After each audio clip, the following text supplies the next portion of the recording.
Hello, everyone, and welcome to the Ion Canon podcast, your home on the Star Wars Underworld podcast network for in-depth discussion on the lore, the High Republic, and the whole canon of that galaxy far, far away.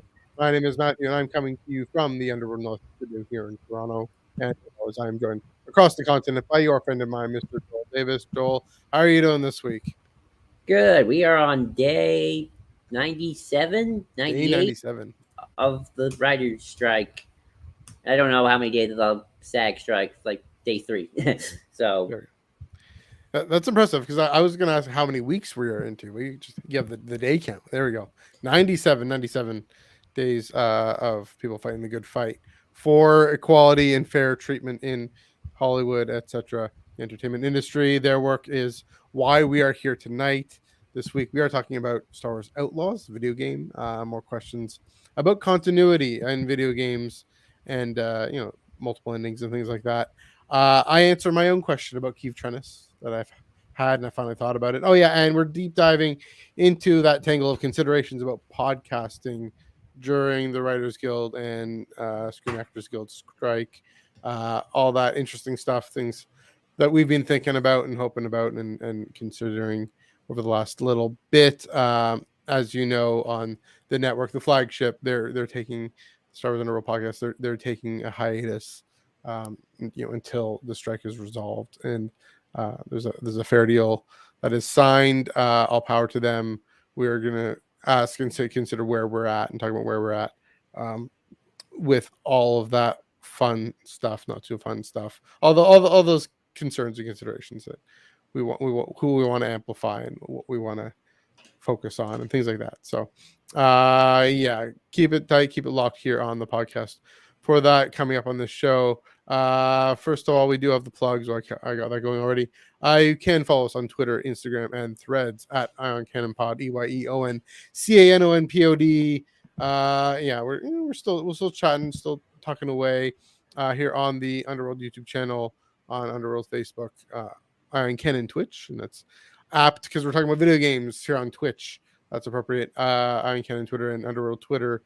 Still going strong with those. And speaking of going strong, what is going strong is the Discord. And so Joel, want to talk a little more about the Discord, especially nowadays? yes, the Star Wars Underworld Discord is going strong with all sorts of fun things going on. This Friday, we plan to have a game night. We're going to be playing Apex online. So join us Friday, August 4th at 6 p.m. Pacific, 9 p.m. Eastern. Hope to see you all there. It's almost August. Where did this year go? what happened? In the Eastern time, in 4 hours Eastern time? It'll be August. That's bizarre. Anyway, linear time, how it goes. Yeah. So yeah, check us out. I'm getting more involved in there, sharing my thoughts as well, more than I usually do. So come and say hi, and Joel, as always, you're chatting up everything going on, just different things happening. But of course, still keeping in mind, being mindful of the need to make sure the focus is on a good deal for writers and actors and everyone involved in Hollywood, while also still continuing to enjoy the stories that we love and that they have created and spend all their hard work and time on, and talent on. So join us in the Discord there. Joel, this week, why don't you take it away yourself? Yes. So with this week in Star Wars, I was just enjoying myself going on the forums of various old places, and I found a really interesting post.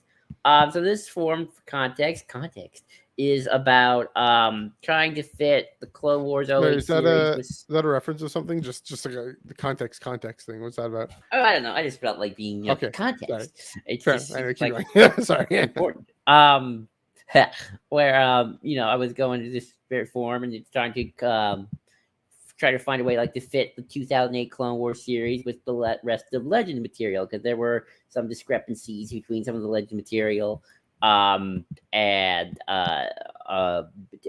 the Clone Wars 08 series, and just trying to figure out how it all fits. And the original poster wrote this really good post that I just thought I want to read because I think it's just really good. Let me drink some water first. Get my mouth hydrated. Gotta get hydrated as you keep seeing me. If you ever see any of us, either of us in person, shout out to the water bottles. Anyway, sorry. To the water bottles. Yeah. Yes. So I'll just read it because I think it's a really good mindset to have. Mhm. All right. So the person is Hedges Smith of Jedi Council Forums. Mhm. So he said, so I haven't spoken on this subject for a while, but I'd like to reiterate my goal of working to integrate these stories after ... 15 years of this thread being a thing. That's a long time. Mhm. I am explicitly trying to. I am not.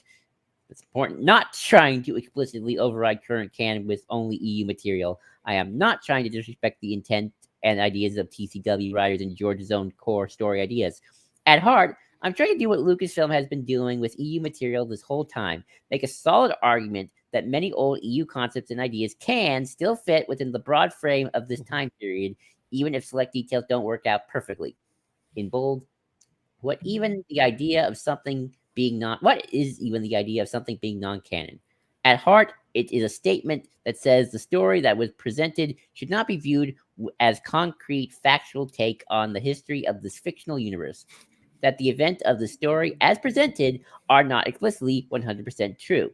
However, it is not, in fact, saying that there is a 0% truth to them either. Hence the Mhm. reason for the Legends name to begin with.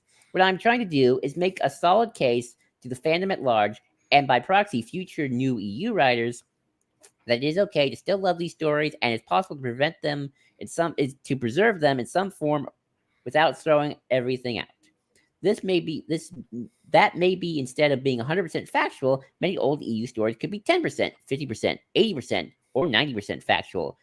I'm making that cast of preserving as large a percent of them as is reasonably possible. And you know what? That's exactly what we've been getting for the past few years. So clearly, whether it comes from our ideas or their own, many of them do things like this. Then he makes a list. Andor canonizes Red Cotton invasion as part of the timeline. Mhm. Rebels restored Thrawn and Pelion. TJ Mandalore did not explicitly overwrite the Battle of Coruscant, but instead referenced Shakti's rescue attempts.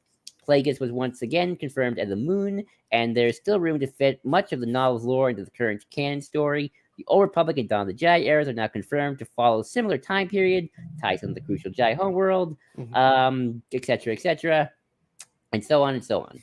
There was more, but I didn't want to read it all. What is clear that the vast majority of stories after Episode 6 have very little connected to canon, i.e., there are much closer to 0% true.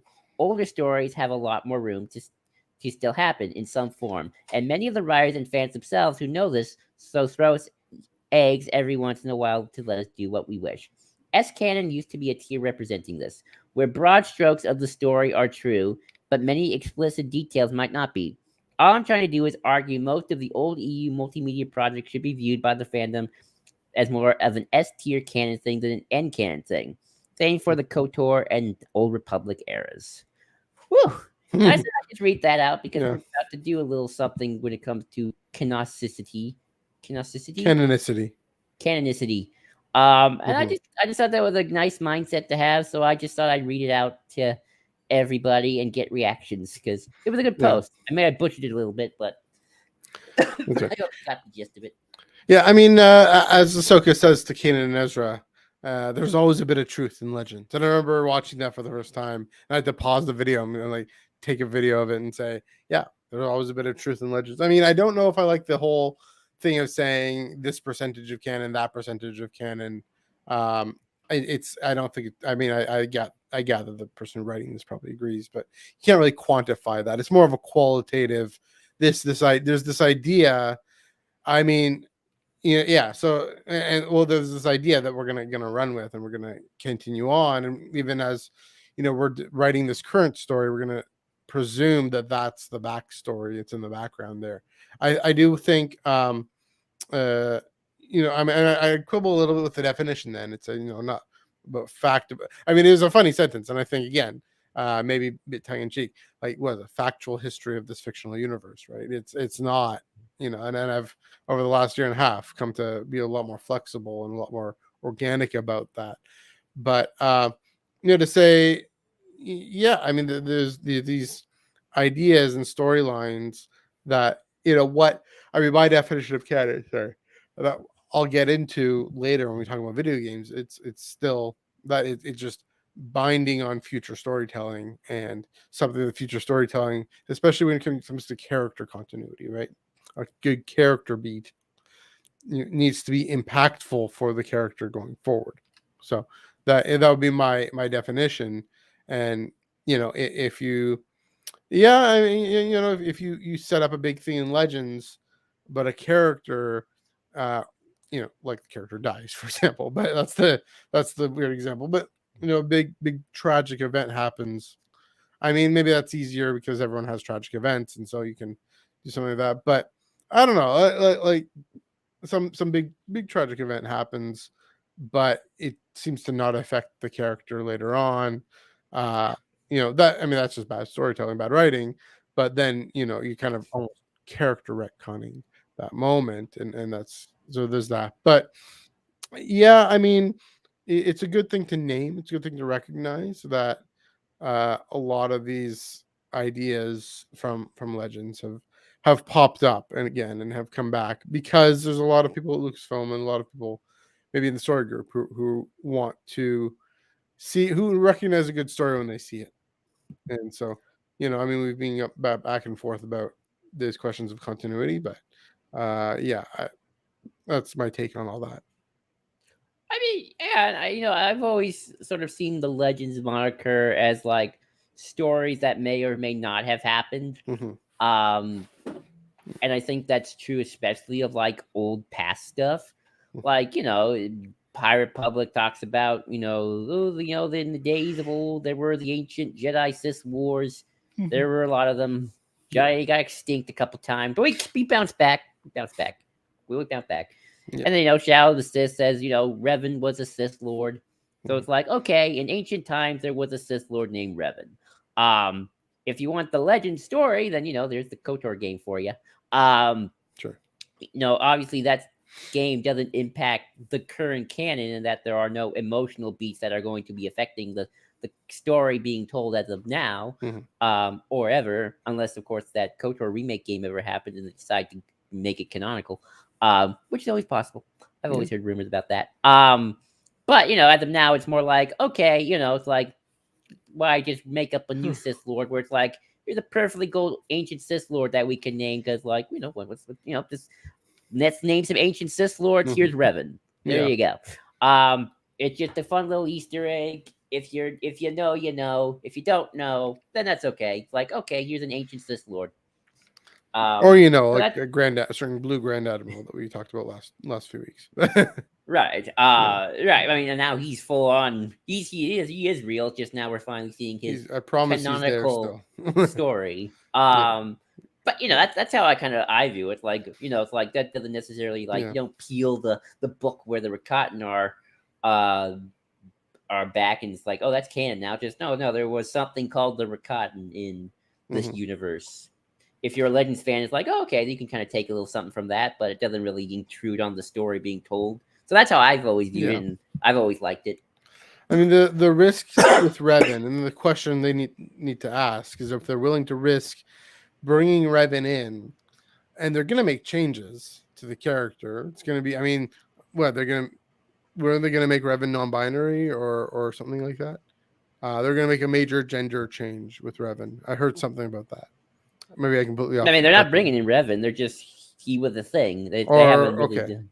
I don't know. That's what I heard something about. But just, like they make something big that maybe a lot of us think is cool and great, but they risk alienating. Like, I'm sure they may have alienated some folks who liked Thrawn in the 90s and are now like, who is this guy? What's going on here? That's always the risk. I mean, that's the risk with everything they do. So they're probably not too worried about it, but it just, you completely avoid that risk by developing a new character, developing a new Sith. So I meant that too. Yeah. I mean, I think if you want to use a new character, that means you're probably going to use them for something outside of like, here's a fun little reference. Yeah, maybe. Yeah, I mean, well, in one of the High Republic comics, there is they name drop a Sith Lord, and they have a flashback to a Sith Lord that I think they're going to actually use in maybe in a High Republic or an Old Republic story. So, and obviously name drops in phase 1 characters show up in phase 2 and full on stories too. So yeah, you have a point there, but who knows? I mean, Clone Wars kind of did that too with Darth Bane. Like Yeah. that was back when Legend was still a thing. So it's like, okay, that means it's canonical with the Bane books. But like, there is a Darth Bane. There, Darth Bane does exist. He still did the thing of He sounds a lot like Mark Hamill. exactly. Yeah. But no, I've always felt that that's sort of the approach to go for. Like, Yeah. broke some things ain't broke. Don't fix them. You know. Yeah. I mean, yeah, that kind of seems to be. But I mean, another thing is the point about ancient stories, right? They just haven't touched those yet. They've done a lot, in that, certainly within the Skywalker saga space, especially between within the original trilogy, all the comics in that era, all the canon comics since 2015. Yeah, it's a good question to what'll happen then when they start telling an old Republic story. Um, I mean, will people how much will it hew to any legend story or not? I don't know. the nice thing about the Old Republic is you got thousands Yeah, of years true. of space. Thousands, not just like 20. You Mhm. got thousands, like 5,000 years of story to tell. No, 20,000. Uh, Something like a couple 100,000. But yeah, yeah, I mean, well, so that's the thing with High Republic, right? Is that's the time period that Legends didn't touch at all. They never thought to go 200 years, 350 years back.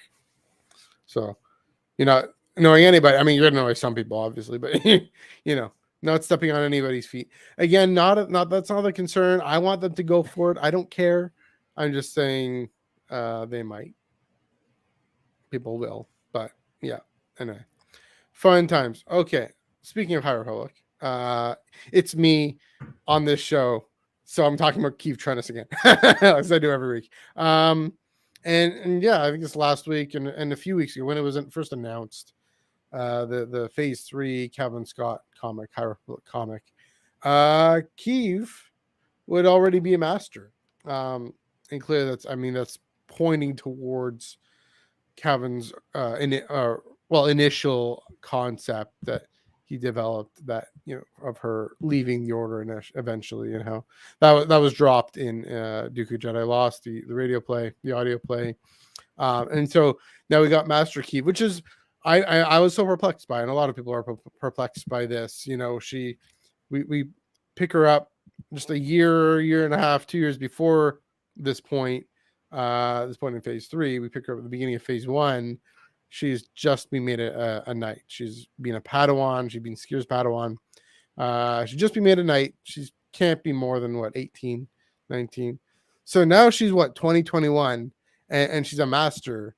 And we're all like, wow, how does this make any sense at all? Isn't a master supposed to be at least 40 or 50, having wizened experience, able to really really lead a whole chunk of the order?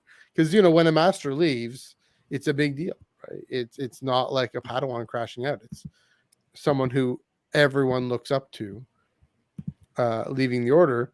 And so why is this 20-year-old? And part of that maybe just ageism. I don't know. I mean, there are prodigies. There are people who they're leaders who people look up to. You think in Middle Ages and early Renaissance, there were bishops who were 20, the cardinals. It's because their nephew or their uncle, probably their father, was the Pope. And so that's kind of how it worked. But this is probably not the same kind of thing.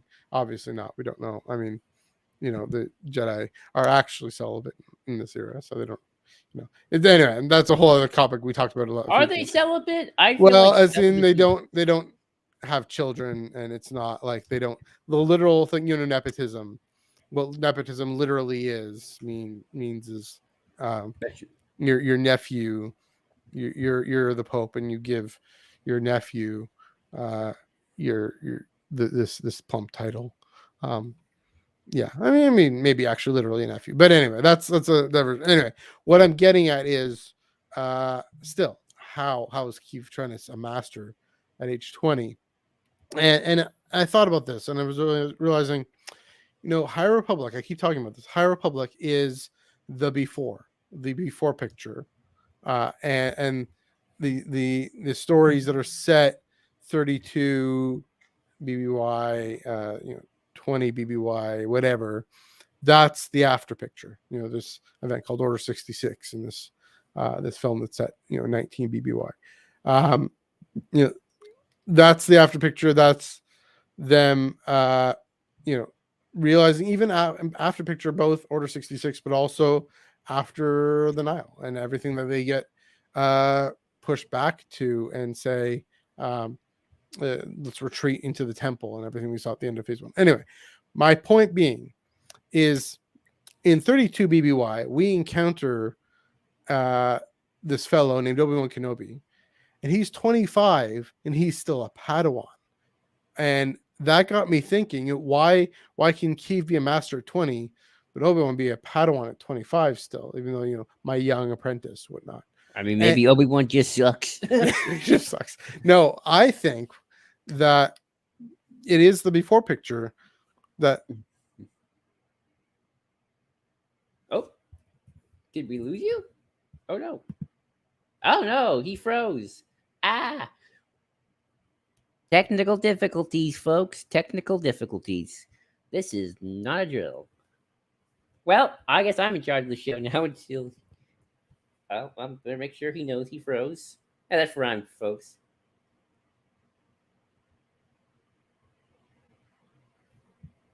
Whoop, whoop. There we go. We're back. My Wi-Fi. Yeah. Out. Look, there are 3. Oh no, I thought I would put your frozen version of you. Then there'd be 3 of you on the screen. Okay. Yeah, my Wi-Fi conks out. It does that sometimes. Anyway, I do pay my Wi-Fi bill. I promise.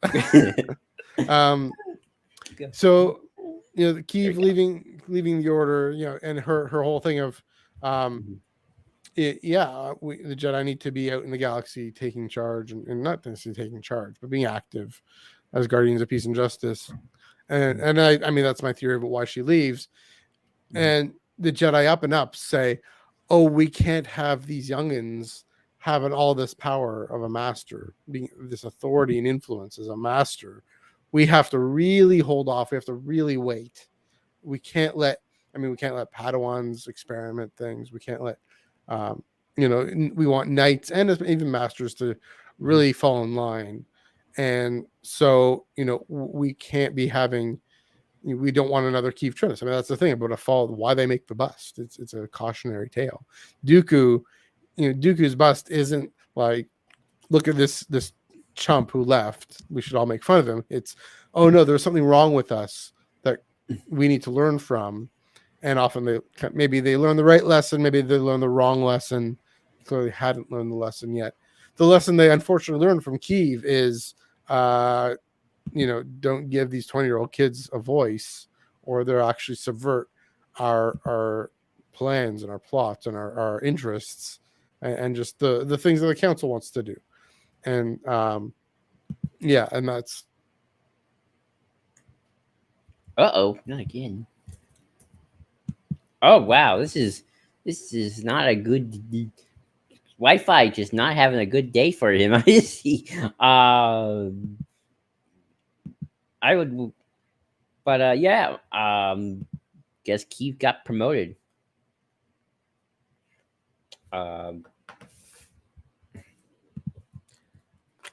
Oh, there we go. Man, this is just it's not good. If that keeps happening, I'm gonna have to use hotspot or something. But anyway, so that was my theory, my thought about how to make sense of, it's the answer is because that's just what was done. People just accepted that was fine for a 20-year-old to be a master. Why not? Let the kids have a say, have full say. I don't know if she's on the council or not, but I mean, that's the classic thing with Anakin, right? Is he's 23, 22, 23, and you're on the council, but we don't give you the rank of master. That never happens. Maybe he's thinking of Keeve in that moment, right? That's the thing about canon and screen and paper, right? Thinking, this Keeve Trinus person, she was an inspiration to me. She was a youngin who stood up for what was right. I'm a youngin who wants to stand up for what's right, and the council can go down to Malachor for all I care. But then you're not going to give me the regular master. That kind of twisting it in the wrong way, right? Kiev is meant to be a heroic, I'd say prophetic character. Um, like Qui-Gon would have been on the council if he wasn't so prophetic.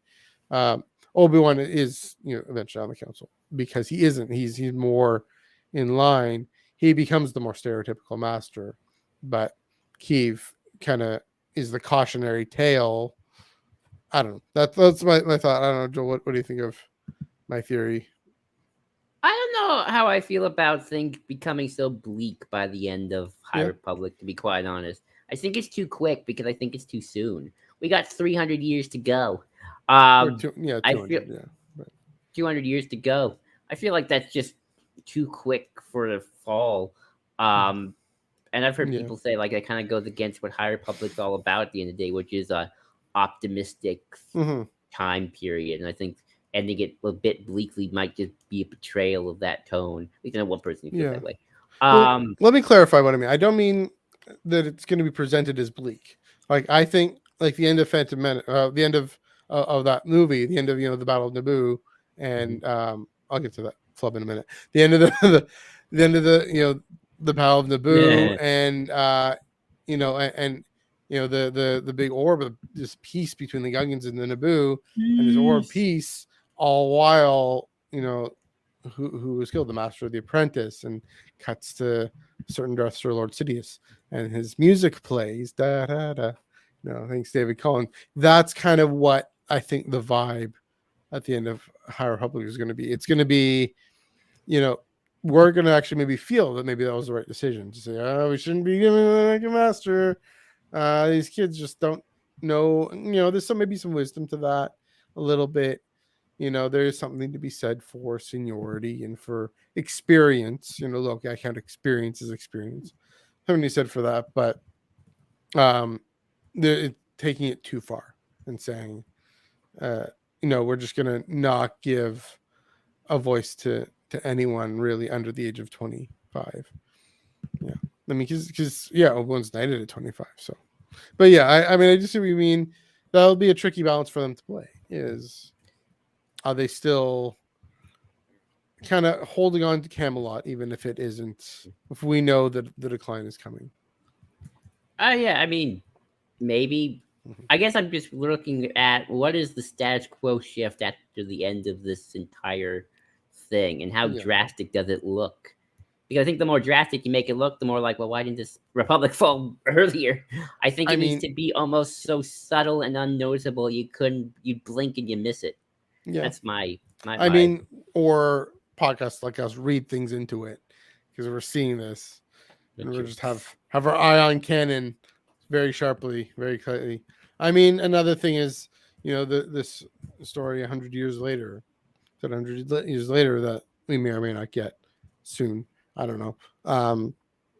With this kind of Sith apprentice, fallen Jedi, is that kind of the seeds of the decline too? So, yeah, it's a good question. It's a good point. I mean, I think so. That's kind of what I'm getting at. I'll say is, Kiev leaving the Order.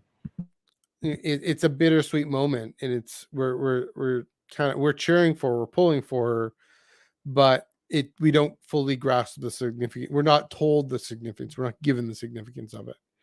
We have to actually interpret that ourselves, knowing the fictional history that happens, up to this trade dispute over outlying taxation star system thing. The taxation of outlying star systems that sparks this Clone War, that sparks the Empire, and all that. So, yeah, I mean, I do think that's kind of what Kevin Scott may be thinking, but yeah, it's good. The tone question is always one I want to. Yeah, good to keep in mind. I'll give you that, Joel. Well, we're excited to see where it all goes, regardless. So yes, that's for sure. Now you'll notice I kind of stopped myself halfway through, and I talked about Keith Trennis, and I mentioned Kevin Scott's comic, Phase 3 comic.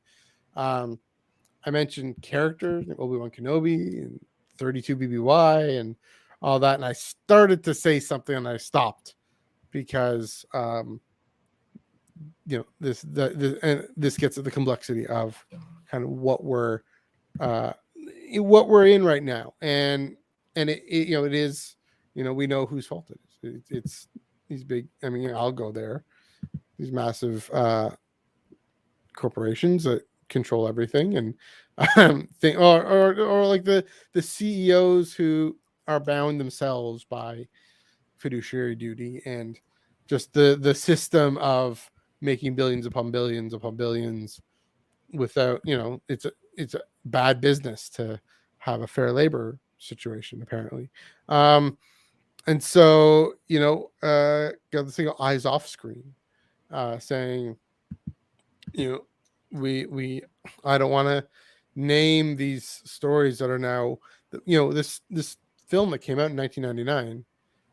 It came out in 1999. It was great. I love it. you We know can talk about everything up to Mando season 3, basically. well, no, I don't want. So here's the thing: is anything that would be struck down now, that's been the guidelines from SAG. um and so it's a bit of blurry area, a bit of gray area. You get the complexity of this, of um talking about, you know things that aren't struck, like Kevin Scott's comic, even though that gets money to Marvel, gets money to Disney. Um, but also, I didn't mention the screen stories. I didn't mention the film. I didn't mention the Disney Plus show that's hopefully coming out soon.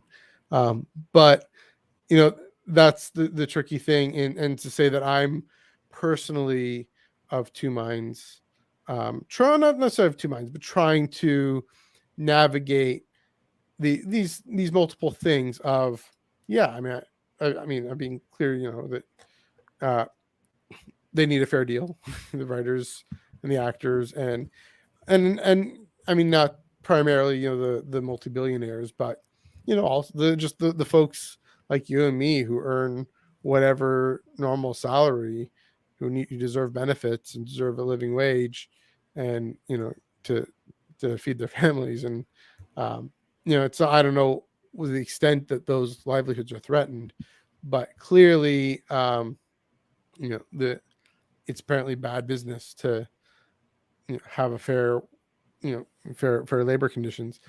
On the other hand, there are stories, there is an industry, are industries that aren't striking.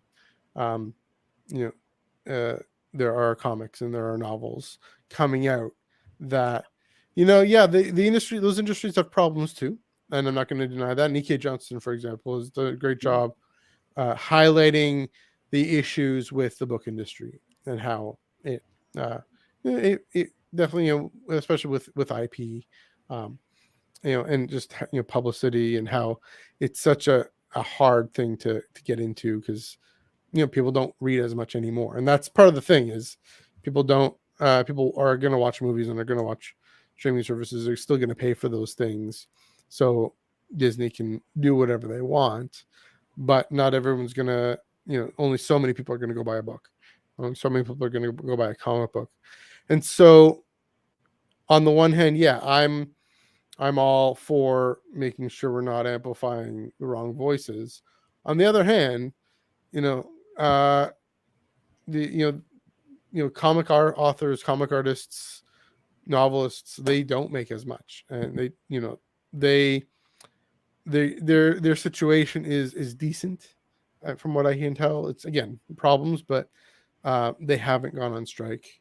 They they depend on us to go out and buy these stories, buy these books, buy these comics, and talk about them, and give them more love on the internet. So, I mean, the reason for taking a hiatus, the reason for going on strike, is to funnel attention funnel attention away. And I wonder, and this is part of what I'm thinking, is I wonder if there's also an opportunity to funnel attention towards these other stories that aren't given as much of a share in the fandom space, right? I'm talking about the novels and the comics. And the Eye on Canon podcast was created to be part of the Culture Slate world and the Star Wars Underworld world. To be Joel, you and I are the ones who are going to bring up all this stuff all the time, every week. I'm always going to be reading the comics every week. I'm kind of behind on some of the books, but I'm going for it. I'm there. To really, because I mean, all power to Chris, Tom, Ben, and Hannah. They just don't have the time or the focus to devote to this segment of Star Wars. Some more than others, but Joel, you and I maybe do have more interest in it, and so here we are on the same channel doing this other thing, and that's other corner of the fandom a little bit. Yes, we did do Eyes on Screen, and I did call it the podcast area. And unfortunately, I mean, this show that's coming out in a few weeks, we have plenty to say, and we're gonna devote plenty to it. And so that's another thing of saying we're not going to do that. I'm pretty clear I'm not going to do that, even as much as I want to. And even more, the show that's coming out later that is set in the High Republic. Hopefully something will be resolved by then. But so here's the thing. Here's the question. What is the Eye on Canon podcast going to do? Well, before I get to that, my kind of sense of some things, Joel, I'll throw it to you.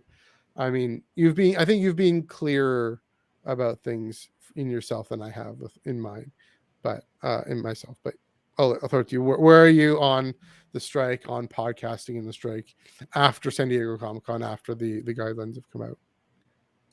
Yeah, so I just follow what the unions say. Anything new that hasn't come out, that's don't talk about, because that technically counts as promotion. Mm-hmm. So everything up to Mando season 3, we're good to go. We can talk about everything up to Mando season 3 as much as we want. I'm talking about Mando season 3 right now with people because I don't like that season. That's a whole other discussion. If we want to talk about things in our personal lives, we can. I can go on about all the little things I hear and the rumors on Discord, which I like.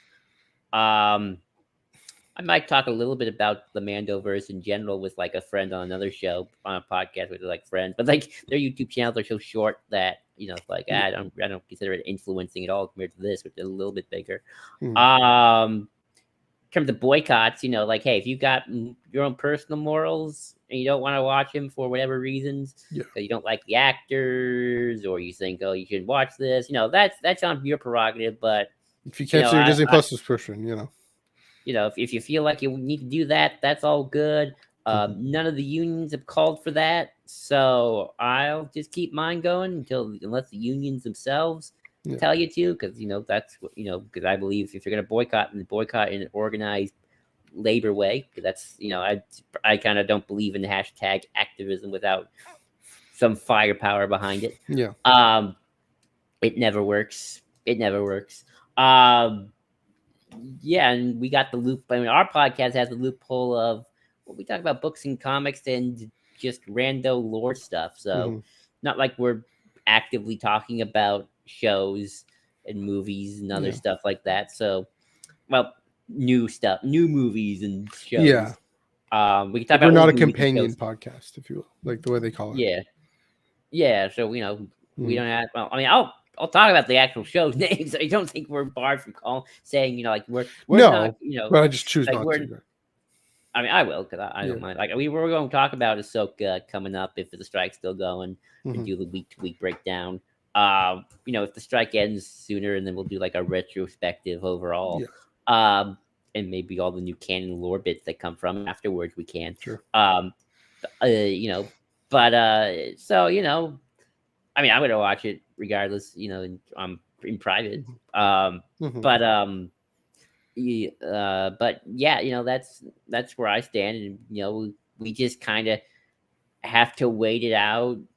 Although it's going to be a long wait, I'll just say that I don't expect this to be done until January. At least the writers, I can see maybe the actors coming a little early, October maybe. So we got a few months to go. So there's that, and that's, to be fair, the non-promotion thing is for SAG. If it was just the WGA, then they technically say you can still talk about new things. So that's more of a so really, if, the whole promotion thing is you want to get into SAG and be a SAG actor. Um, someone who probably if I had to pick like a union career, I'd probably just go straight for the WGA writing myself.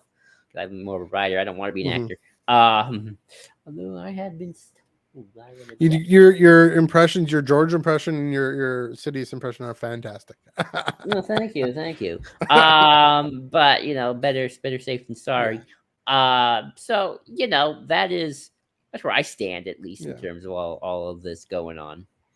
I mean, it's interesting you mentioned loophole, and I had to do a bit of soul searching in the last few weeks about that because my initial thing was to get when the guidelines came out was get defensive. Oh, we're not doing TV shows or films. We can do this. We can still keep going, and I had to do the thing of is that and then Joel, even you in our private chat you mentioned is that the spirit of it, is that kind of the attitude, and I realized no, I mean that clearly is not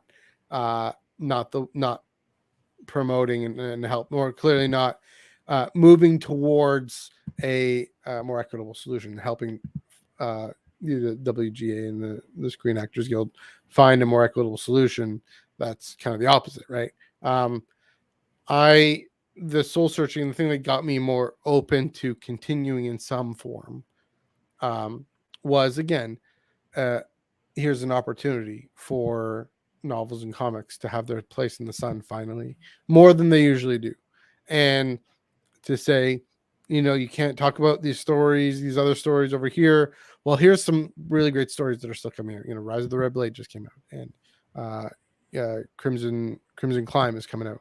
And of course, Phase 3 is just around the corner too. So, and Tales of Light and Dark, I believe that's what it's called. Yeah.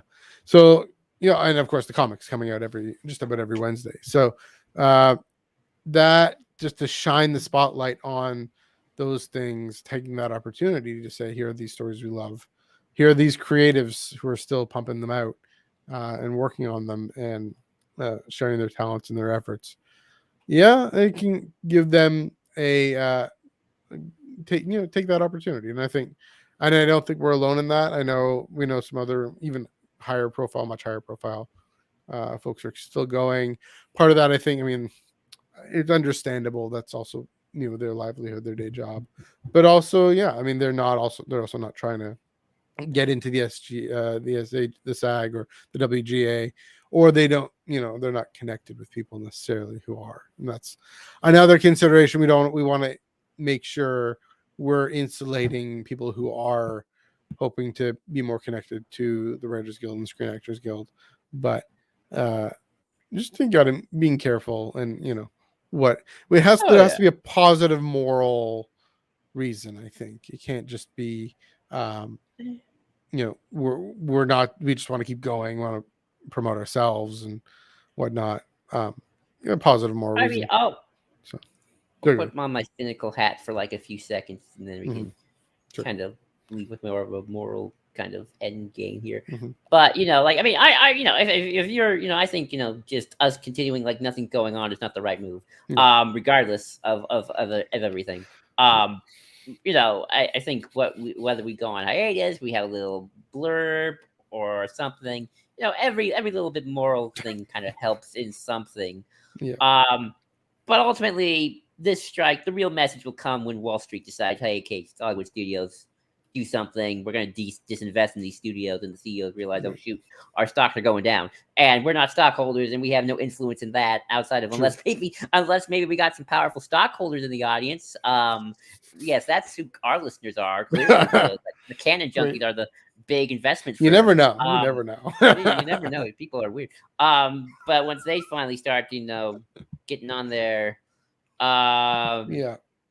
in their thing, then hey, Yeah. That'll move then the that's needle when for sure. push comes to sub. But yeah, I Mhm. mean, I'm not saying just don't sit on your butts and do nothing. But Yeah. that's kind of my more cynical side of it. Yeah. I mean that I definitely get that, but I mean every little bit, and that's the thing about leveraging power. So here's the thing: is the answer? I don't know what the answer is. I don't for what I should do or what we should do, Joel. so what we are going to do, we're just going to take maybe a little bit of a break, a few weeks, just to sort of. I have some ideas that are new and different. That I'll also, I mean, that's another thing, the opportunity to try some new and different things. Um, that to even keep the channel going a little bit and to try something new. We'll see. Um, some ideas I've had stewing for a while. That certain thing that beam that emits from a ship and yanks them in, or I talk about comics for half an hour. That thing. Yeah, maybe see what if that can come back in some form. The main thing I'm thinking of now, it's paper stories that come out and the people are still working on, right? These comic books. Talking about the tractor beam. Hopefully that comes out. Hopefully something I can explore something there. Yeah, but for now we don't know. We gotta have conversations within the network as well and see what some other people, what the sounding board and what they think, and pick their brain. So yeah, that's kind of where things are at. I don't know, Joel, what do you have anything more to add about that? Yeah. I don't know how long of a break we'll take. Like again, I mean, if we want to be true warriors, I guess we should take a break until this thing ends. Although we'll be gone till January. Then if we do that, That's just a long time, and that's another thing. that's It's a very long time. Yeah, this I is effort. This is work on a Monday night. When I get work tomorrow, but uh, I think, yeah, I just think there's still an opportunity in that time, that long time. So anyway, go ahead. maybe we could take like a couple weeks or a month. Yeah, I yeah, don't. that's I kind of don't the know. thought. So Yeah. yeah. But Mhm, I think this is a good time maybe to say this. mhm. If we do take a few weeks off, we might be moving our time, everyone. I wanted to wait a little bit, but you know what? Let's make that announcement right Yeah, now. go Why for it. not? Yeah, So not anytime like we'll see an official announcement when the time comes. But I'm going to be starting school again on the 23rd of August. I'm going to take a theater appreciation class. But the reason yeah. we're moving the time is because my class doesn't really end until 5. More like 4:50, but 5 o'clock. So and it takes at least I don't know 10 minutes, sometimes 30, depending on like how long I go to like Yeah. get back home on the Monday. So when Mhm. school starts and we come back, depending on when we come back, um, I might be starting at 5:30 just Yeah. because like okay, well I gotta get back, get ready and all that stuff. You know, do all the little things. Mhm. But so uh yeah, so that Yeah. might happen. Yeah. Well, yeah, we'll definitely let you know. We'll be clear, and we'll let people know. We'll have network socials and our own socials. Just whatever it is we end up doing in the next few months. Yeah, it'll be pretty clear. Definitely also in the Discord. If you're not in the Discord, we'll definitely make that clear. Because we have the add audience tag that you'll always get a notification for that. So yeah, that I mean, obviously we want whoever, people, those who are watching, following along with us, to keep on following along with us and enjoying what we do. I'm still going to Fan Expo. I'm still gonna apply for a press badge. Won't be doing a panel on celebrating Star Wars in 2023, because we won't be talking about the TV show. But yeah, I might be in and around for another panel. We'll see.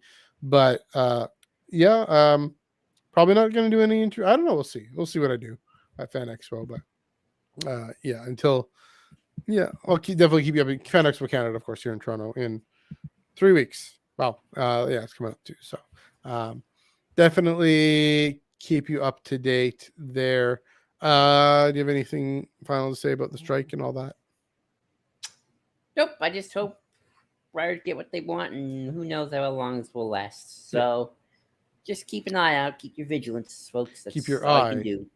on Ion Cannon. See And what on the it is there? strike. And on the strike. But keep your Yeah. eye on Ion Cannon. There we go. That's where I'm going. Anyway, speaking of which, it's time to dive into our second main topic, our second chunk of things. And I'll set this up as well. So yeah, and we are we can talk about continuity in video games. And the thing we would have talked about anyway this week because it was on my mind. So San Diego Comic-Con. There's news out of San Diego Comic-Con. Did I mention this last week? I may have mentioned this last week. I don't know. The Star Wars Outlaws, the video game, in which again a non-struck thing, and opportunity for stories. More people that has way more time in the sun, so that's not the same concern, but same moral impetus either. But anyway, San Diego Comic-Con and Star Wars Explained, a podcast. It's a video YouTube channel that's still going.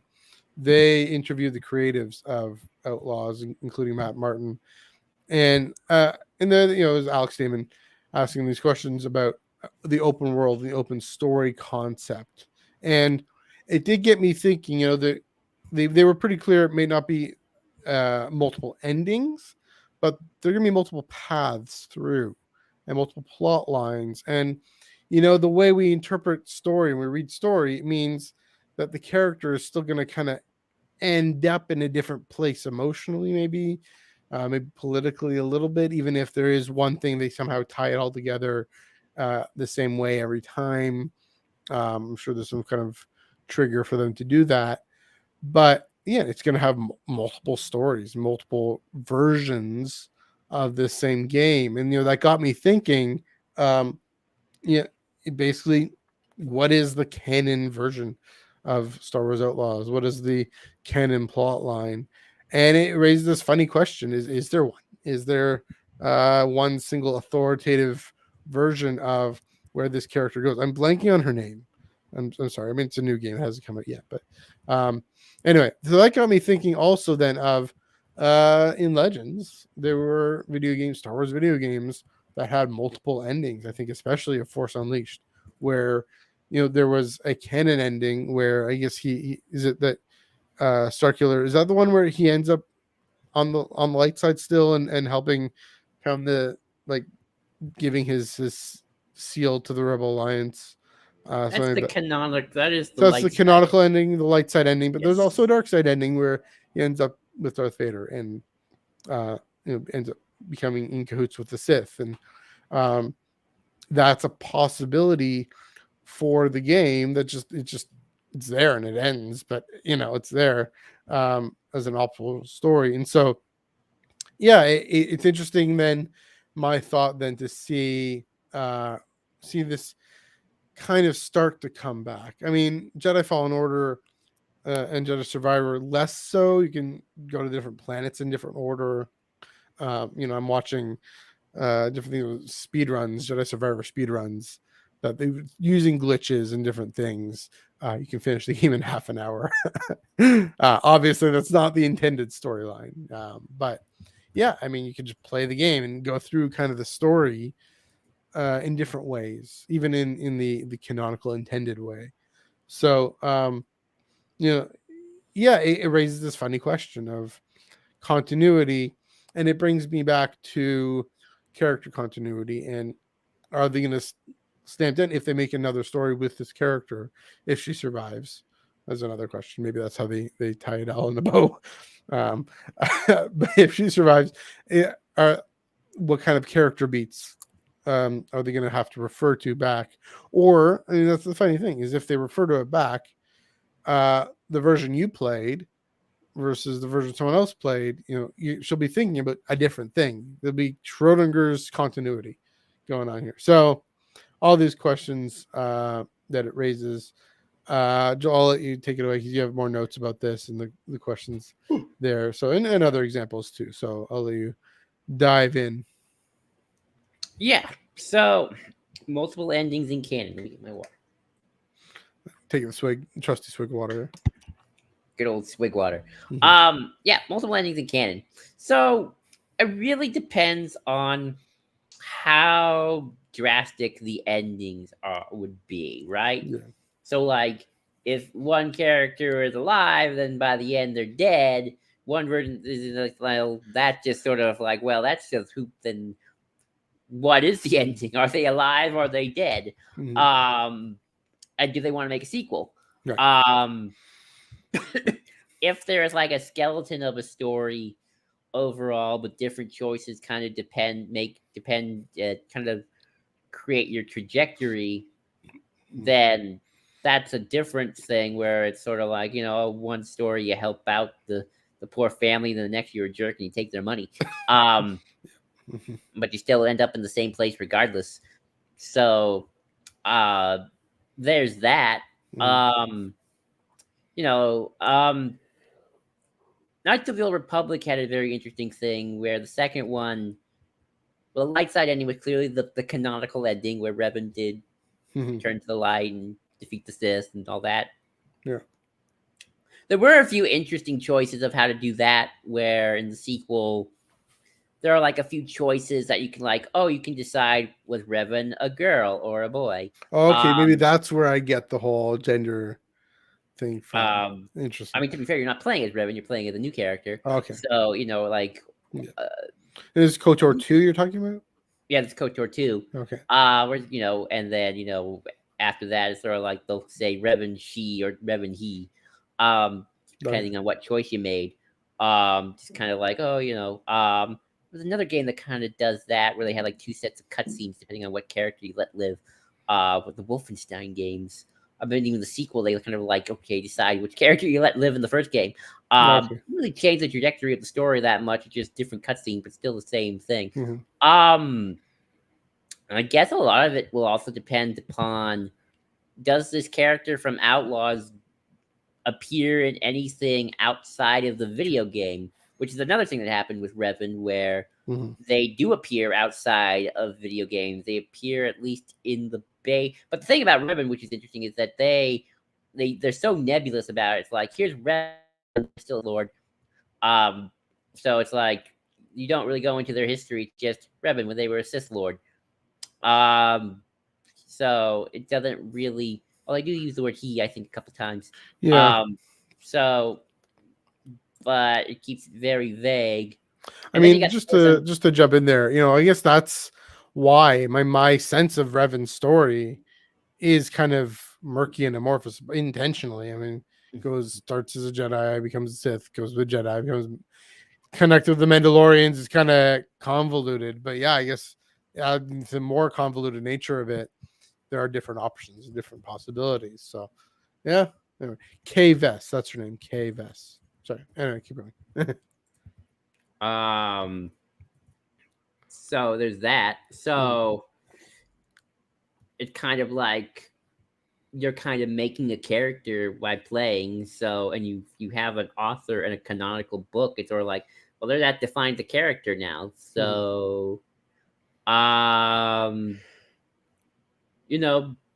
is what's one thing about multiple character. Like how insular is this character going to be? Like, are they just going to? I mean, kind of like Cal. I don't know, Cal.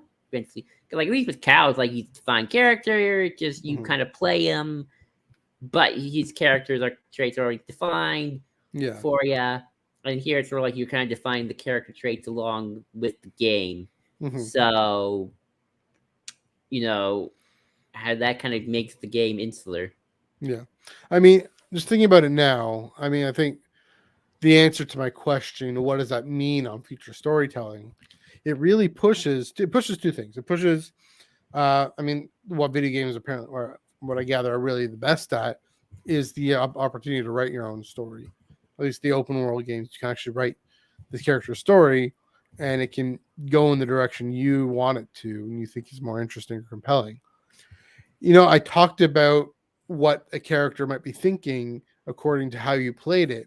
I mean, it opens up this whole again, Schrodinger's canon of in another story, you can have a different text for different people, and by that I mean the actual, just say something happens in a different story referring to this character, it's going to mean something different to different people. I mean, it's going to be even weirder if you play it multiple times, which people are probably going to do. If you care about continuity across stories, it opens this up, and I think this is an interesting thing. I used to be nervous about that. I used to be like, can we have a clear defined thing? And maybe Lucasfilm will do that too. But it makes it more.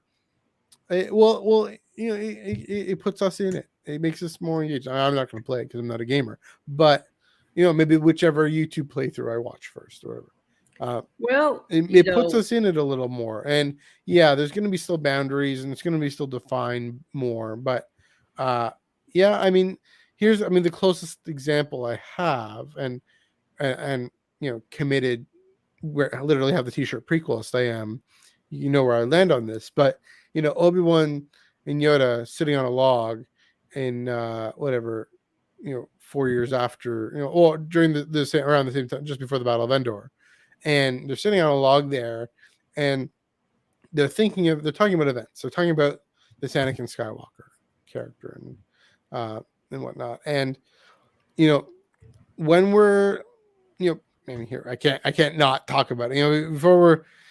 Before 1999, we're watching that and we're thinking we don't know what that looks like, or we can imagine who that looks like. And we had this episode with how many, maybe a year ago, the prequel era story before the prequels came out. Once the prequels come out, it's very defined.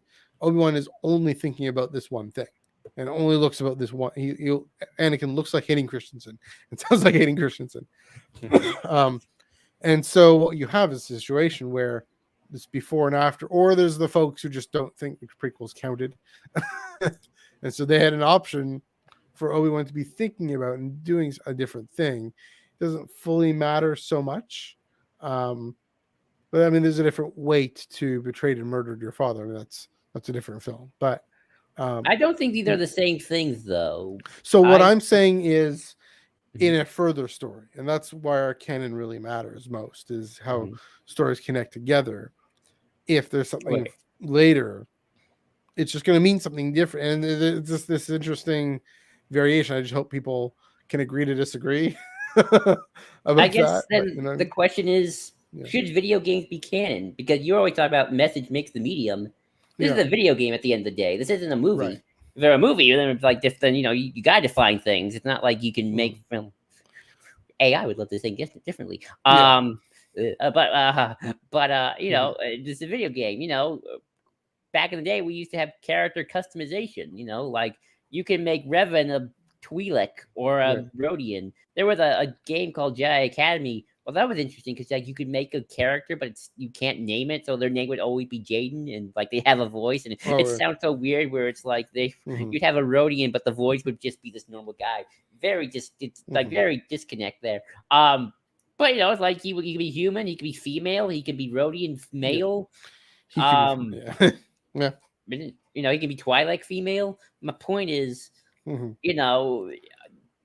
if message makes the medium, then video games should be allowed to, like, what do you do with a video game that where you want customization, where the idea is you are the main character. It is that's what these types of games, even the first KOTOR, are very much about. Like, you make the choices, you get to decide this direction of the story. Sometimes there'll be like certain core events which you have to hit, and an overarching narrative which is defined. But everything else is like, no, you could decide. Do you kill the guy? Do you not kill the guy? Do you help this family? Do you let them burn to the ground? Do you pick quote? Do you pick blah, blah, blah. Do you pick quest A and do you pick quest B? So there, and then you kind of get this weird thing, especially in Legends, where you have more of these video games where it's like they're technically canon because someone in a book mentions Emperor Vitiate from the Old Republic MMORPG game. But the details aren't fleshed out on that, right?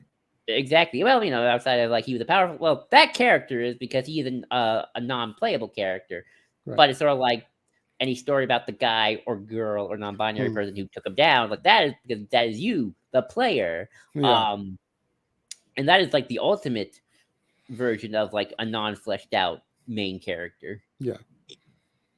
That's okay. That's interesting then. Yeah, because I mean, what it does, it'll bracket out certain details that later on. I mean, they're not going to do. Like if they do a story like this, a video game like this, the challenge is they'll have to still make it a compelling story, and part of making something compelling story in Star Wars is its canon connections, and that's kind of part of the fun of it. it's not the main thing. It's not the exclusive thing. Um, but I guess what they'll have to do is to never have a Revan novel like Jukrapation, which I mean I haven't read that one, but that's like the novelization of the video game, right? Of KOTOR. No, that's a Oh, novelization that happens afterwards. okay, so the Uh, sequel kind of thing. Okay, yeah. but still, they might not even do that. They might not have a novelization. Um, but then again, I think although I think it's more interesting if they have at least a later story that is specific enough to be a compelling story. And this is a challenge. It's specific to be a compelling story, but has enough latitude to encompass whatever it was you experienced as you played the video game. That might be the sweet spot if they can actually nail that balance. That'll be. I mean, get a great storyteller who can do that, sure. But I mean, what I think one thing maybe you're getting at is, um, like you mentioned before, the skeleton, right? There can be an overall thing, even in this game where there's more open concept. I mean, again, Fallen Order and Survivor is clear. When do you get the double bladed lightsaber? Do you get it on Ilum? Do you get it on Dathomir? Do you get it on Kashyyyk? Wherever. That to say that just doesn't matter to the overall story. The point is Cal embracing the memory of Order 66 and learning to move forward. I mean that's the thrust of the story there. Although again, the thing with Outlaws is there's going to be a different lesson if she goes more rogue, or if she goes more outlaw. Uh, the different crime syndicates have different. I mean, hopefully, if it's a good story, the different crime syndicates have different shades to them in terms of how they organize things. I mean, the Huts are far more thug-like than any other ones. At least that's my sense. So, whereas the Pikes maybe are a bit more organized, and so it's a different character, and that's kind of what I'm getting. It's a different character at the end of the day, and so I'll just be maybe I don't have an answer to the question yet, but or just maybe the answer again is whatever it is they do after this, unless it's a one-off. Um, whatever it is you played is the character that is left off. A lot of you know what I mean? a lot of it I think will depend. This is an open world game, so a lot of it will depend on. This is how a lot of open world games work. You have side quests, which are like the things that they're not important, and you have like story quests, which are these are the plot points. These are the things that will advance the game, and they're the beginning, middle, and end. You can do like 200s. The Spider-Man games are like that, although they're not choice based. And Survivor's like that a little bit, but I think my sense is Outlaws is going to be more like that. Anyway. Yeah, where it's like you can do 100 different side quests before you even bother to get to the next story. Even though it's like you have like this epic twist at the end of this last story mission, and then it's like, okay, 100 different side quests of randomness. So my wonder is, when it comes to the story quest, will the choices be so left or right? Not politically, just I know what you mean.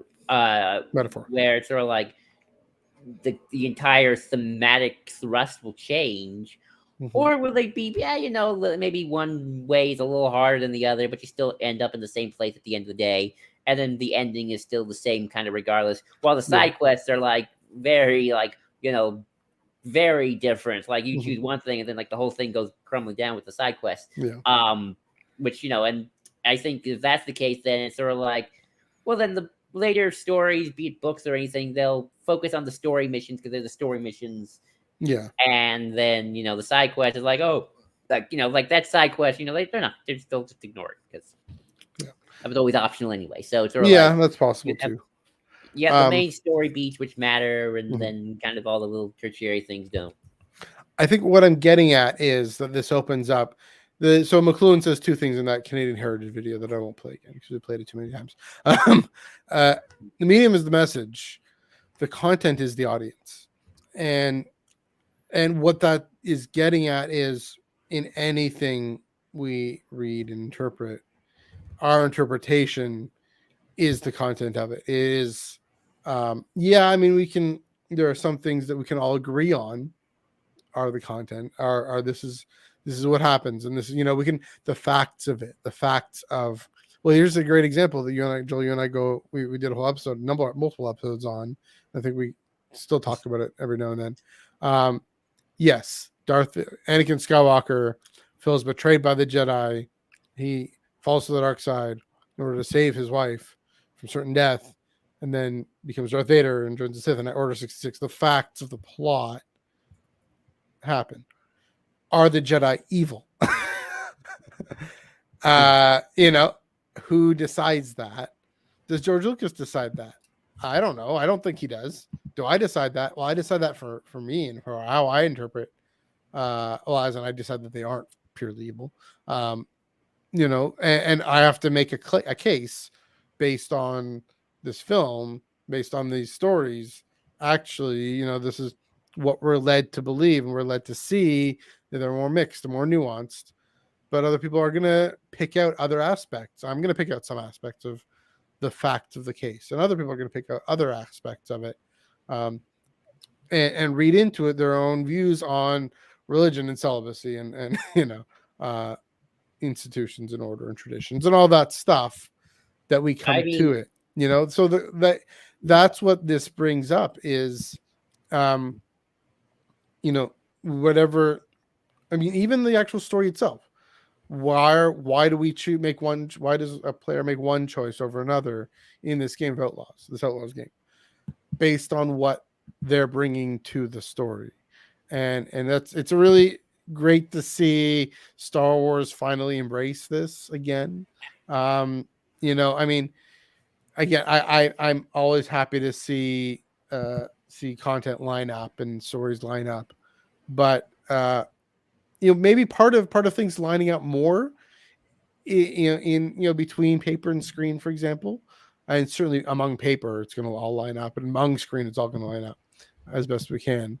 But maybe to having more of that continuity in some cases is to be more relaxed about continuity in others, right? To say, okay, we have this show, Leslie Headland's read every single darn word of the High Republic, and she cares about connecting everything. Okay, then there's this Outlaws game where you can have multiple stories within it at once, and it isn't as big of a deal. Maybe that's kind of the truce, kind of the easy, not easy, but the thing we can mutually agree and accept and come together on is we can all have multiple, all of our content making audience can go and gravitate towards what we gravitate towards. I'm going to enjoy and accept it and enjoy it. Even, I mean, the Visions brings us up even more, right? Visions, don't try and fit it in. Wikipedia, you're doing the forces of work in so many ways. I appreciate the attempt to try and put a BBY or ABY date on these things. Just don't even try. Just say it's Visions, whatever, while also we have High Republic. And we say, okay, this can all be connected and have things connected, and have this TV series. It's hopefully going to be connected. And, maybe that's kind of where I'm landing up on this, is to say why I'm become so much more flexible, I think, is, and also say, yeah, it's interesting. It'll be curious to see who chooses what, how many. I mean, I wonder if you could do a poll. How many people are going to choose to go with the Hutts, and how many people are going to choose to go with the Pikes, and how many are going to choose to be more law-abiding or whatever, or who's going to choose more stealth, who's going to choose more confrontation. I don't know if they can ever get stats or numbers on that, but yeah. I mean, you talk about the audience. The audience is really, what's your gameplay style? You like to brute force it, or you like to be stealthy and think about it? But why? That's the question. Like, who are these different people who are playing this game?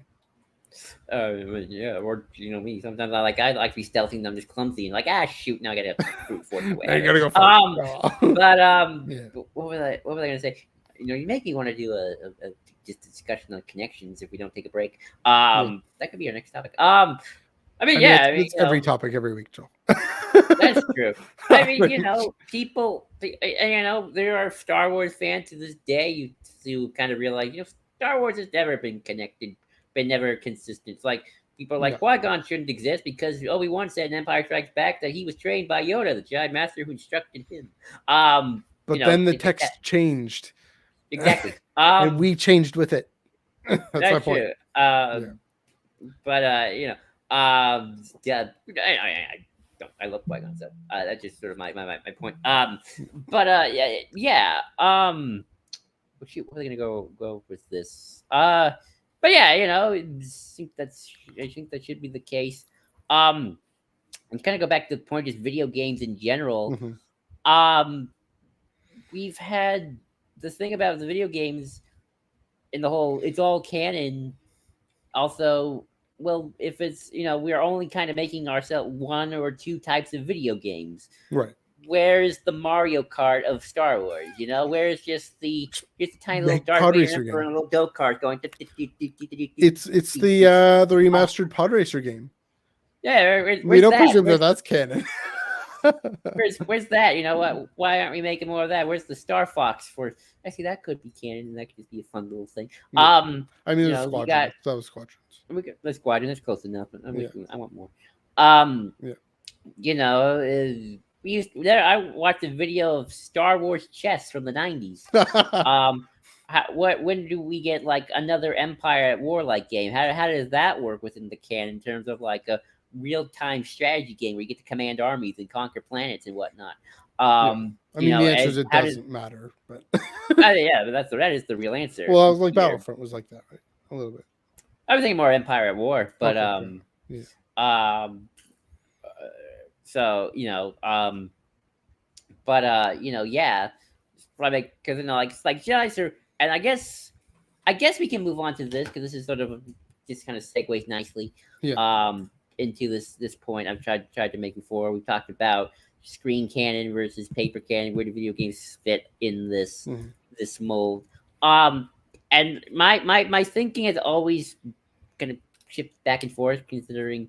So I'll just say this: if we were still in the LucasArts era of games, Mhm. where we get like your Rogue Squadron, Republic Commando, your Battlefront, your classic Battlefronts, you get a bunch of these, we call them B level, C level games.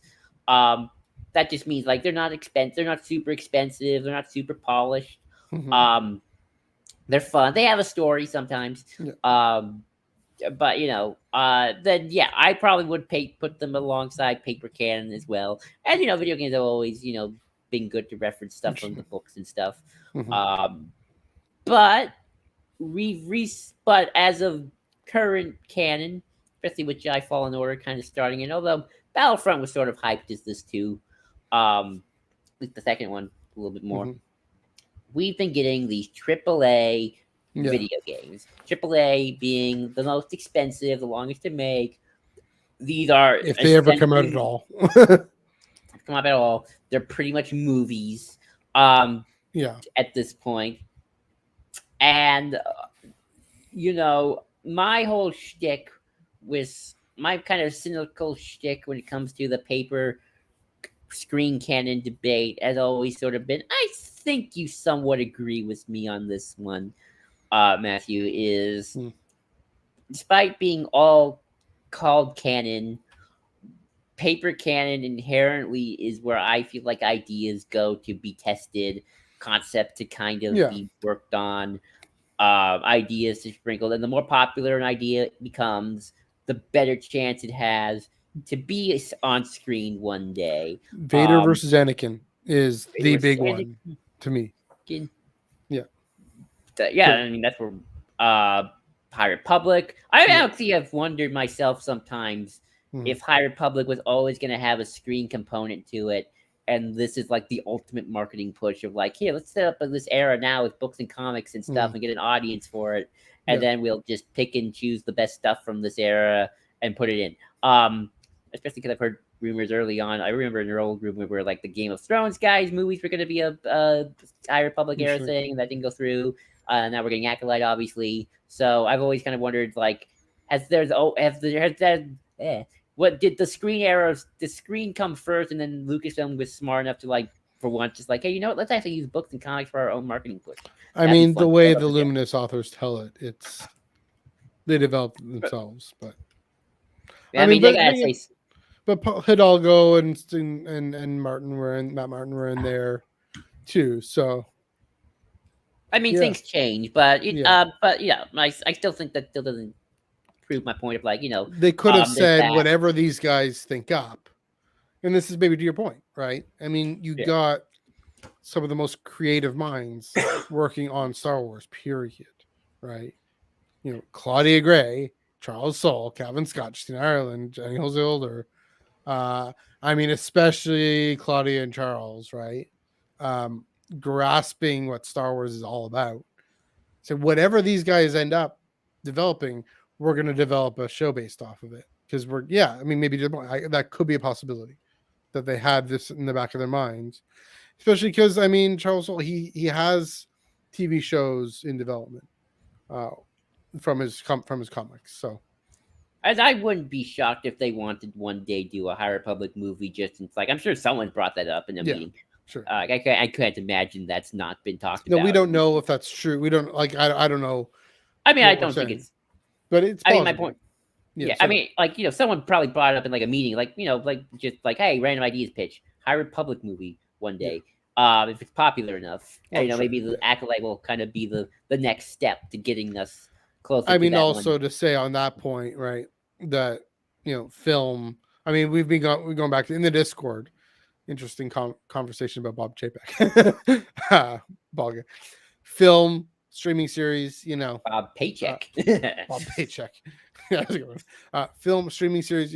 So maybe well, the Headland thing was going to be the film based off of But anyway, but we don't know that. But to your point, the testing ground, right? right. So anyway, And I do hope one day Afro gets to be mainstream. I'm yeah. surprised it hasn't happened yet, but that's the one that like we're all kind of waiting for. But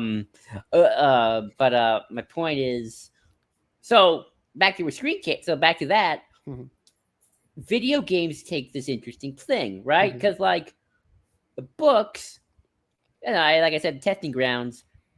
But also if you don't like something, you can kind of scuttle it under the bus. It's like, you don't need to. We can ignore that little detail or that Sure. little quibble or that little design choice, what have you. But if you're gonna start putting things in your AAA video game that on total Jedi Survivor at least gets at least 25 million people playing total over its run. Yeah. All right, Jedi Fallen Order. That defines something for a lot of people. That is here's what it looks like on screen. It's sort of like like when Thrawn appears in Rebels, you're now defining Thrawn. You're now, at least the animation, you're giving him a look, a voice, a vibe, and we're seeing that they're okay to recast characters, which that's a whole other discussion. It happens. Sometimes you gotta do it. But that is just you're now defining a book thing, which the only thing that defined it was your imagination. I mean, you have like little art design. Yeah, the concept art for the High Republic and the comics. Right, but like concept art, that is why it's called concept art. It's the prototype.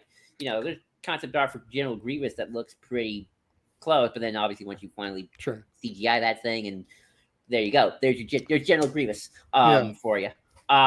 Defined and forever now the character. So my point is, video games occupy this interesting space where they are now defining things from the books, and I do wonder if that is in the mindset of like Screen Canon. Okay, here is the defined version of this thing now. This is the way it looks. Like we're seeing High Republic being defined a little bit through Jedi Survivor. Yeah. I mean, to be fair, it's looking pretty good, the concept art. So, and to a smaller extent, Young Jedi Adventures. Get the gold robes and all that stuff. Yeah. So, the defining it is happening, and I think if the video game artists or people wanted to, they'll, if something isn't working, they can just got all that thing from High Republic that's not working because it's from the books. It's like, okay, under the rug, but then the more popular things Mm-hmm. that could be put in. In fact, I'm thinking about this. I think Jedi Survivor is the first time we see on screen someone bleed their lightsaber. A Yeah. concept introduced in the Charles Soule book. It's finally on screen. We have seen someone do it, like the It was in actual the process of E.K. it. Johnston Ahsoka novel. That's right. That's But where it yeah, first appeared, and then Soule took it, and now in the Darth Vader comic, yeah. that sort of has become Mm-hmm. um kind of a bit more mainstream. I know it's weird to put defining things for comics as well because comics are a visual thing. Yeah. Um, And that was kind of I'll like say counter this. argument, but keep going. But I know. You're right. Comics are a little more interesting, and this is where Mm-hmm. I mean they are paper canon first and foremost, but I Yeah. do think also because comics are a visual medium, I think things from comics always have like an even better chance than maybe even books of appearing Mm-hmm. in things. That was even during the Lucas time where remember Darth Maul was not the first character to have a double bladed lightsaber. That was Exar Kun. That image of a double bladed lightsaber first appears in the 1995 or six Tales of the Jedi comic. Mm-hmm. But I think Yeah. because George just thought, oh, that's a cool visual, let's use Yeah. that. So but obviously video games are more mainstream and wider, so they very much define things to a larger audience than even a comic book can. Um, so yeah, that is why I have this it's I'm being torn apart from within. Yeah. Kylo Ren style. My spirit to the bone. Saying with video games where it's sort of like, where do they fit in the paper Mm. screen canon dynamic? Because they sort of, I mean, I guess to quote the armor, they walk both worlds in a Yeah. weird way. They truly They do do. walk both worlds. But I've rambled for on, so Yeah. So here's what I'd say is because they have a 25 million strong audience. You're not. Yeah. If you set something up, even if you set up a story character thing, uh, I mean, especially talk about say uh, Inferno Squad, for example.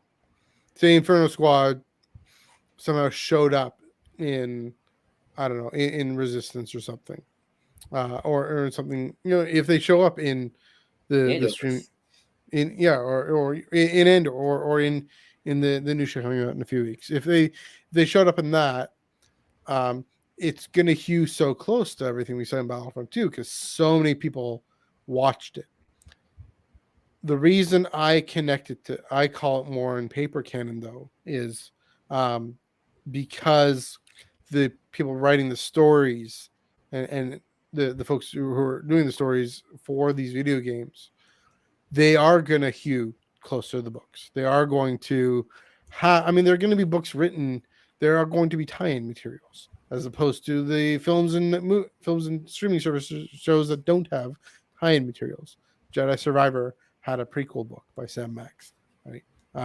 Battlefront 2 had a prequel book by it was Christy Golden, I think. That Um, was good. yeah, it was a good one. You know, so we'll call it Inferno Squad. Uh,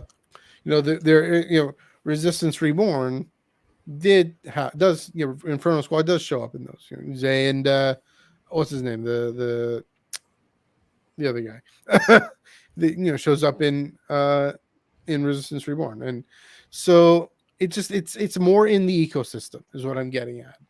I get the point with visual identity, um, that that if you define something visually for people, even that things can get developed and get changed and moved around.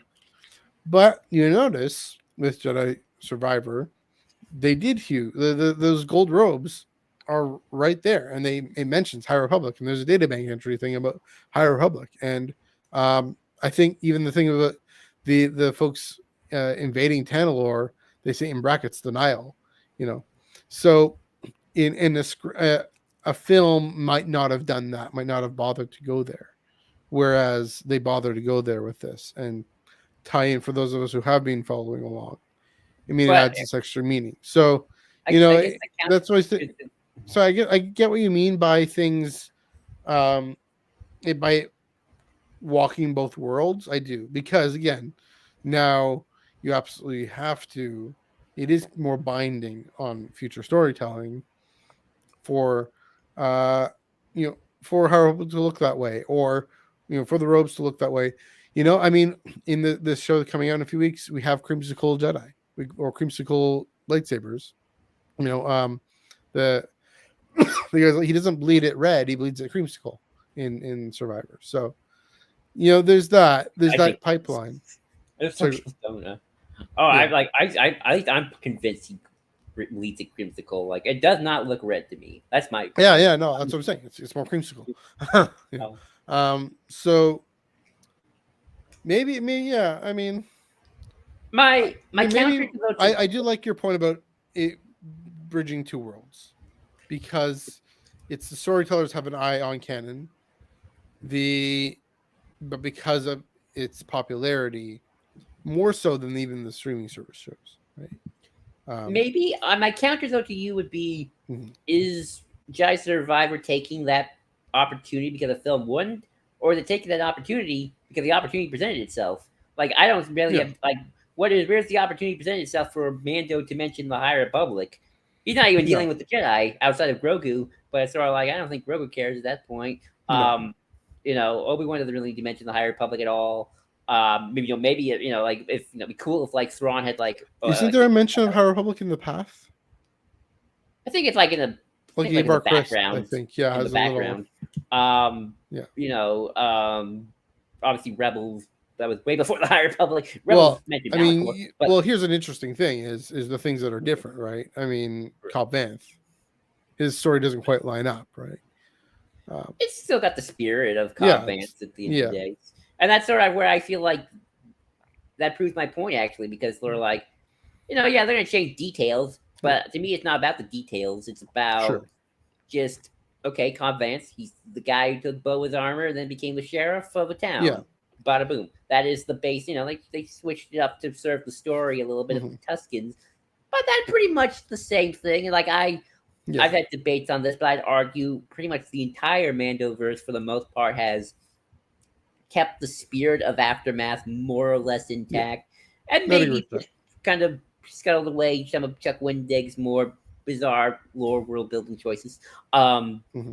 uh, that people may or may not like. But sort of like, okay, you got the New Republic, the Empire proper is mostly gone. The Hmm. New Republic fleet is not that powerful.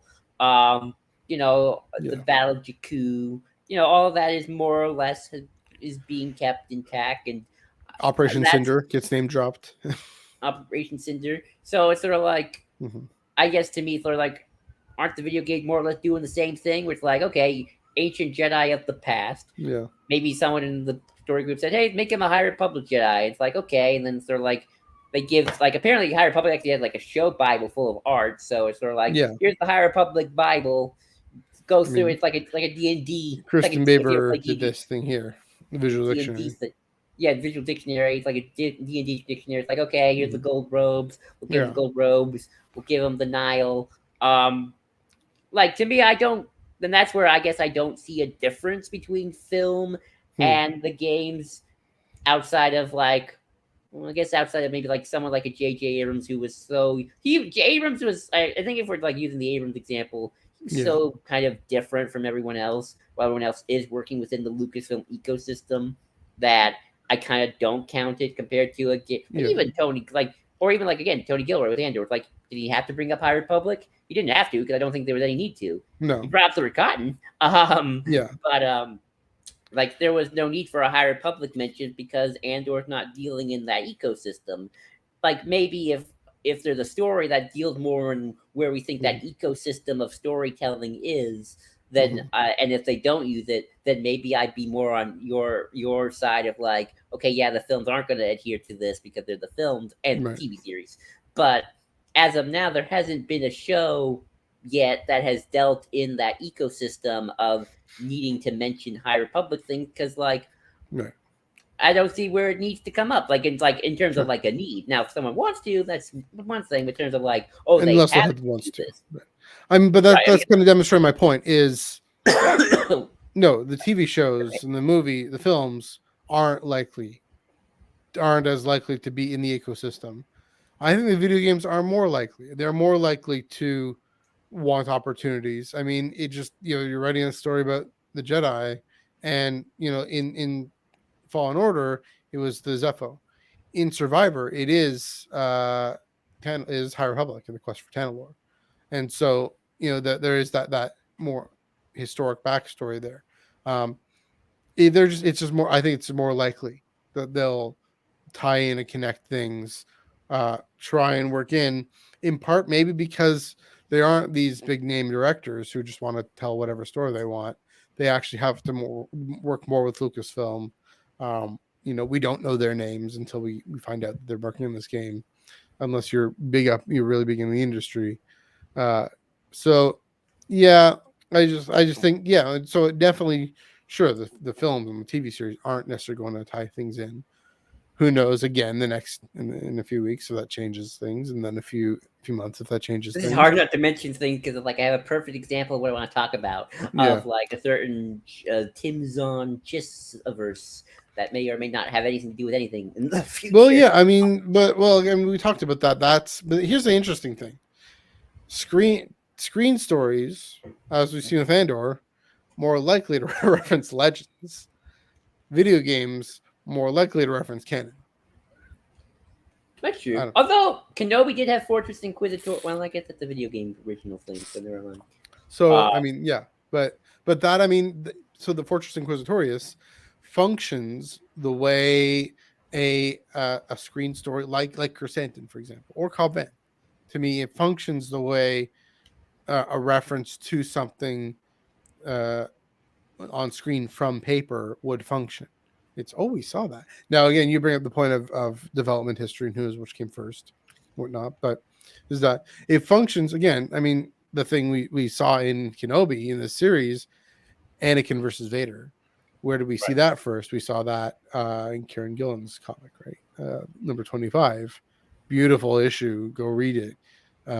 Where Vader has a vision of Mustafar, and he's dueling Anakin, and he kills Anakin, and that's there. And then Charles Soule picks that up. Another similar thing, this is maybe more. I mean, more obvious. It's screen. The cracked helmet. Right, Ahsoka gets one half, Kenobi gets the other half. Sabe gets an eye in the Greg Pak comic. It's in there too. So yeah. So yeah, how many helmets does this guy use? But so you get what I'm saying. I have one more thing that I think actually might go more to your point about games, because it's the one thing games can do that TV shows and films honestly really can't. Even though fans want them to do this, and obviously I'm all for subtle world building, but video games can do this in a way video films can't, because films and TV shows they don't have the time. We don't have the time for a lot of it unless it's like tightly woven into the plot or into the mechanisms of the storytelling. That's lore. Yeah. Video games have all the time in the world, like a book, like a comic, more like a book. Because even comics, I can't go that far. To just lore it up, give us you can have 10, comics do it more concisely, but yeah. You can have paragraphs after paragraphs of lore of why of this one tree. You took the Tolkien style. Yeah. Video games they can have you can just walk around the world and look at every little thing that the developer put into their heart and blood, sweat, and tears that they need to unionize in. It's like people are like that's something I always say about these world designs. It's like, hey, the video games are like, why isn't this plot moving? Well, the video game puts a lot of time into this world. Take a look at it. Like it's like it's like you can talk to all these little people and they'll have little stories. They're like, I that tree over there, that an ancient Sith Lord sat on that tree once and broke a twig because he was let me tell you about that ancient Sith Lord. Yeah, or you Yeah. can go to the temples of Jeddah, and there'll be like little Easter eggs and things to Oh, read, and like the echoes in yeah. Fallen Order and Survivor, that tell the stories, Yeah. and all these things that like if this were a movie, we don't have time for this. We gotta get to the plot. We gotta get moving. Hmm. And, I'm not advocating that movies like just constantly go fast. Things need to slow down. You need to take a breather.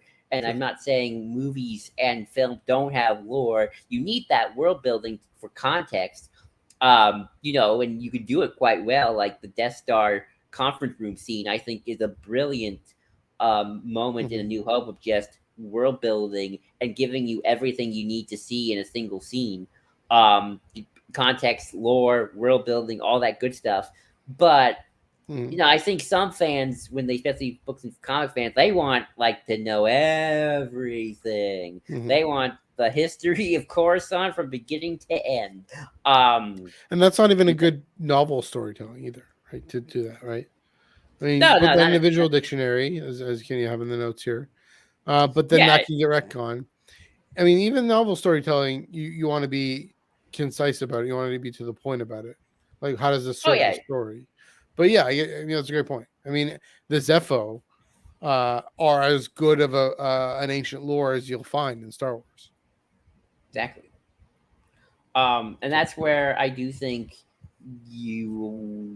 I think that where is sort of the more the video games are paper can, because interesting. that's where more of the deeper lore stuff that we nerds and fans love Mhm. about Star Wars kind of comes from, even more than the movies. Like, you strip Star Wars of, if you make Star Wars just the films and TV shows, the lore world building isn't really there. It's it's I like mean, it it's is there. in especially with Space Wizards.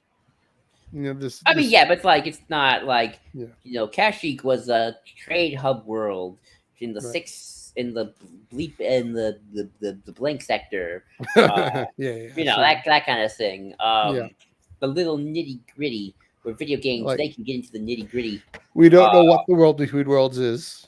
I mean, yeah, we might. Here's the thing: in a few weeks, we might find out more about all that too. But they've taken this long for a screen story to really go into stuff like that. So right. yeah, yeah, I'll take that. I didn't even think of that one.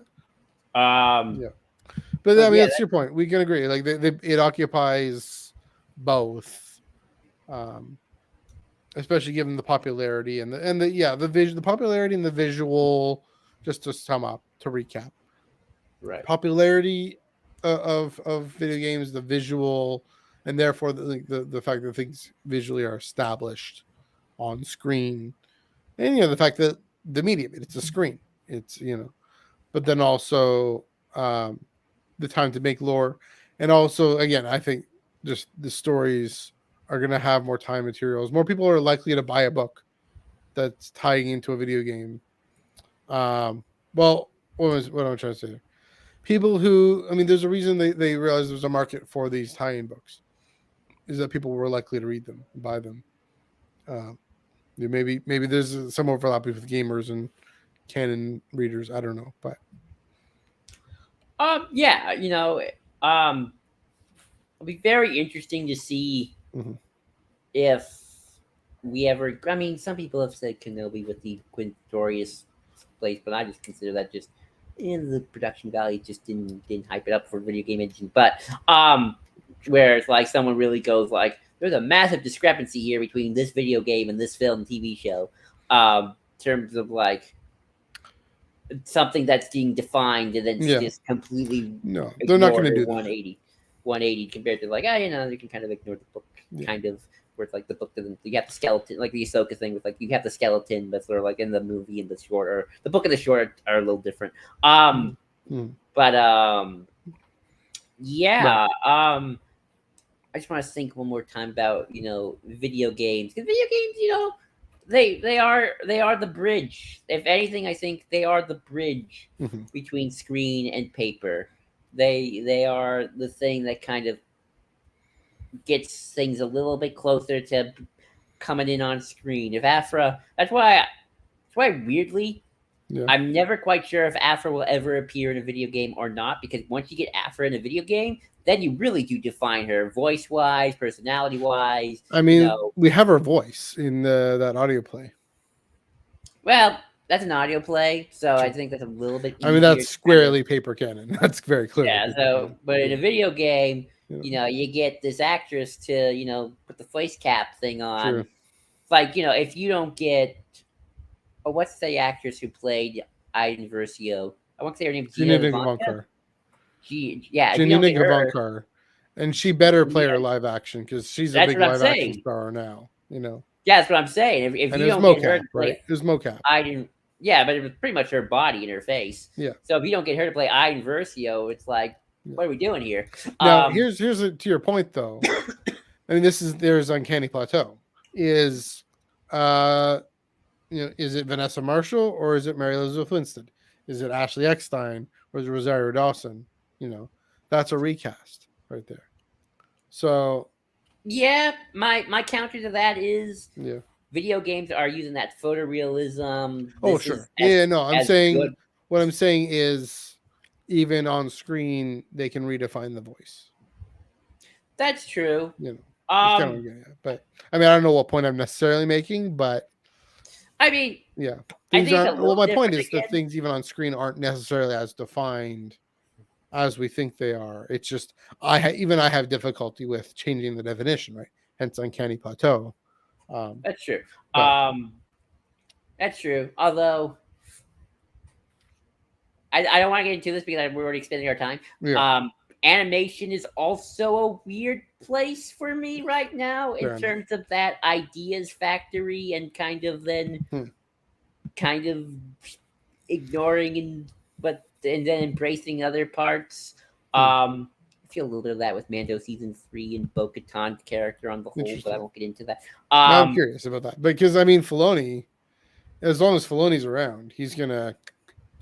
He soft retcons Bo-Katan to what she originally was, in my opinion. I will. I'll let you DM me about that if you want.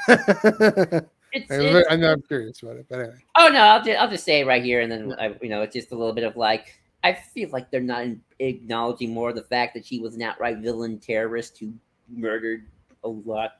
Although that just might be my problem with Mando season 3 not addressing Bo-Katan's redemption arc. I mean, that's her origins as part of Death Watch. Yeah, but then I mean, even in Rebels, I feel like she's a little whitewashed in terms of like her bad actions. I don't mind if she ever got a redemption, but I want to kind of have her deal with the fact, like, yeah, I helped the guy who sided with Count Dooku and teamed up with 2 Sith Lords. Yeah, I did some pretty nasty things, guys. That'd be maybe season 4. Maybe they'll deal with that. That'd be nice. That'd be nice. I mean, I wouldn't mind that. But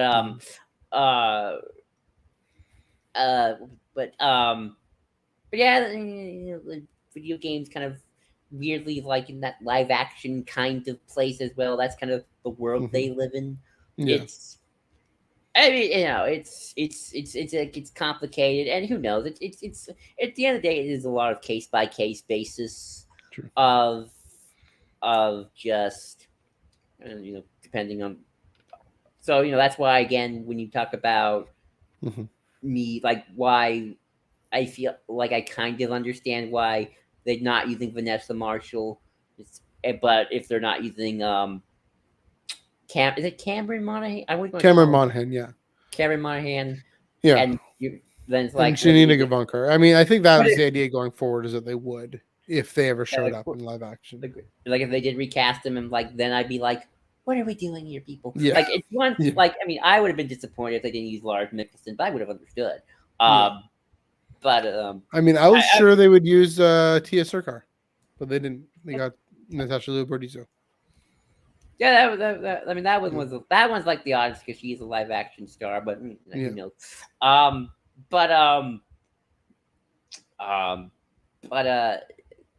My point. But yeah, I won't get in. Maybe we'll do a follow-up episode with Star Wars animation one day. Yeah. So, yeah, that's kind of my point. Video games, they have canon stories, but they aren't movies. Right. It depends kind of on what is defined what are the players' choices depending on the walkthrough or playthrough you're watching. Mm-hmm. How much of a linear story is there? Um,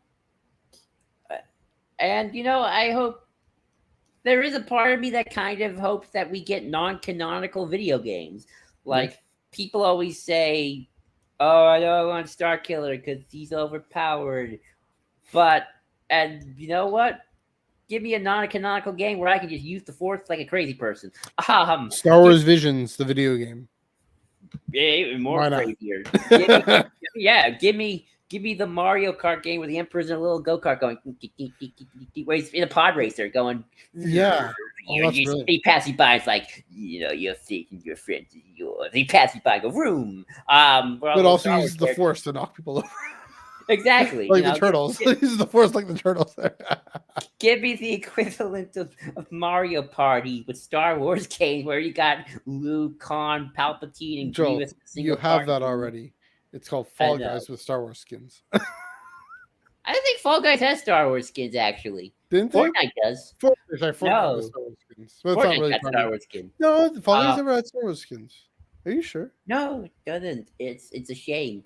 It's weird. It's a darn shame. All right. But give me more of that stuff because, like, I'd buy it. But kids would eat that up. Exactly. Yeah. Now that you mention it, I'm surprised they haven't done that. Yeah. Oh wait, I realized who I'm dealing with. With Star Wars video game licenses. Never mind. But I mean, I'm sorry we're extending this just a little bit. I will promise I will wrap this up. One final thing, and I have heard this, and this is kind of why I go back to should video games be canon. Mm-hmm. I have heard horror stories of like you gotta get approval. That's for these AAA games. You gotta get approval from like Story Group for like everything. Yeah. Like you can't make just a rando bazooka weapon. Like it's like no, that's not Star Warsy. You gotta design it just right. Like I feel sorry for the video game people who like they can deal with enough already. It's like dealing with like this tree has to look exactly like this because it says so in our archives. I get there it is. Video games can do that. Films don't have to do that. I mean, yes and no. I mean, it won't matter. I guess it doesn't matter. I don't know. But like, I've always survived. Fallen Order. You could have any kind of lightsaber color. You could have a creamsicle lightsaber, not be a Darksider. I mean, that's true. That's nice. That's nice that some customization is allowed. Or a lavender lightsaber, not be Darksider. I mean, that is true. Yeah. Although you say films can't do that. I think there clearly are rules in the films. Like I don't think Colin Trevorrow was like, I want to give Cassian a rainbow lightsaber. Like I think that he'd get fired. Cassian a rainbow lightsaber. I don't know. I just thought of the most random thing ever. But if someone, clearly there are certain rules. Yeah. We talked about that with Colin, his whole philosophical thing at the end of the face. So clearly there's some regulation on that. There is a no, do not do this. You are not allowed. To a certain extent. Yeah. This is a medium. Message makes the medium. The audience are players who want to do certain player things. Mm-hmm. We should make sure that we are embracing it fully. Otherwise, I would just go and say, "Yeah, this should have been a movie." Yeah. And that's always the thing with a lot of these mediums. And this is my final point. Where like sometimes I should have gone, "Yeah, this should have been something else." I even like that with some of those TV shows where it's like Mando season 3. I'm sometimes looking at it until I feel like this would have been better than the movie. I think Kenobi. I think certain Marvel show that just ended that I loved, but I think Secret Invasion probably would have worked better as a film. No, I feel that way about a lot of the Marvel shows that even I like. Where it's like, this seems like it's an extended movie, and it's like it's good, but would have been more punchier as a movie.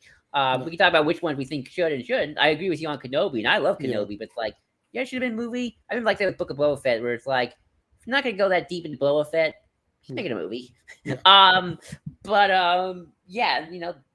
Make sure you're embracing that video game medium in your message, and that's where I will end it. Yes, Yeah. I will go. I can agree more. Yeah, the take advantage of with Outlaws. Yeah, take advantage of the fact that you can have multiple choices, multiple options. It like, still got. I guess your point with the visual, it's still got to feel Star Wars and feel grounded Right, in yeah. the world. But yeah, As long as you're not harassing or being mean to the poor video game developers who are not unionized, unfortunately, and right. they Yeah, go I through a mean, lot. well, we don't want being Treat them mean, but yeah, right. that's a. I mean, probably Hasbro has the same similar issues too. Anyway, Oh, that's a whole can of worms that we weren't going to go into. Maybe one day we will. But it is a good place to wrap things up. Thanks everyone for joining. Both tonight and the last year and a half. Let us know what you thought of our conversation tonight. Are you looking forward to Outlaws? Are you going to play it? Looking forward to the flexibility and customization of the story itself.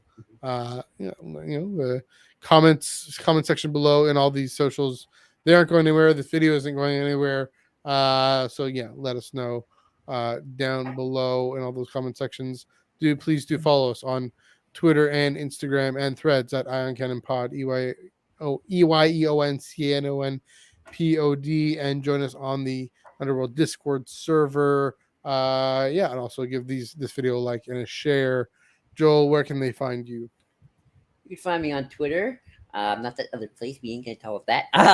At GIG2021 again, GIG2021. You can also find me at the Ion Cannon Pod, where I just posted some interesting little tidbits of what George Lucas thought the Jedi relationship to the Republic would be, going back to 1981. Which thank you to a Tumblr friend who I put the source in the tweet. Make sure, because cite your sources, people. Cite your sources. Of course, you can always find me on the Star Wars Underworld Discord. Okay, we're going to be playing Apex this Friday. And even though we won't be talking about it on the podcast, I still hope to do sometime in the near future a Star Wars Rebels series finale watch in preparation for sure. But we will talk about that. And, it's Star Wars Rebels. I love Star Wars Rebels. We can talk about that all we want. So yeah.